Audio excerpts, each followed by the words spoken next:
Hi everyone, this is from CPS academy. இன்னைக்கு நம்ம Dinamani news பேப்பரில் இருக்கக்கூடிய கரண்ட் அஃபேர்ஸ் பார்க்கலாம். ஸோ ஃபர்ஸ்ட் பார்த்தீங்க அப்படின்னா அக்னி-1 ஏவுகணை சோதனை வெற்றி. ஸோ இந்த டாபிக் பார்த்தீங்கன்னா group 1 main syllabus paper 3 science and டெக்னாலஜியில் வந்து கவர் ஆகும். ஸோ மினிஸ்ட்ரி ஆஃப் டிஃபென்ஸ் கீழே இருக்கக்கூடிய டிஆர்டிஓ, ஸோ இவங்க தான் பார்த்தீங்க அப்படின்னா அக்னி-1 அப்படின்ற ஏவுகணை வந்து உற்பத்தி பண்ணியிருக்காங்க.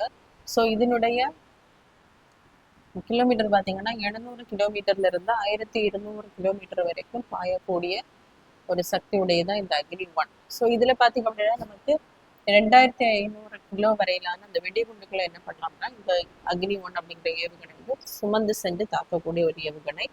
ஸோ பயன்பாட்டில் எப்போலேருந்து இது பயன்பாட்டில் இருக்கு அப்படின்னா 1979ஆம் ஆண்டு முதல் இந்த அக்னி-1 ஏவுகணை பார்த்தீங்கன்னா பயன்பாட்டில் இருக்கு. ஸோ இது எங்க வந்து சோதனை பண்ணியிருக்காங்க அப்படின்னா ஒடிசாவில் இருக்கக்கூடிய சந்திப்பூர்ல தான் இந்த சோதனை வந்து வெற்றி அடைஞ்சிருக்கு. ஸோ இதுக்கப்புறம் பார்த்தீங்கன்னா அக்னி-1ல இருந்து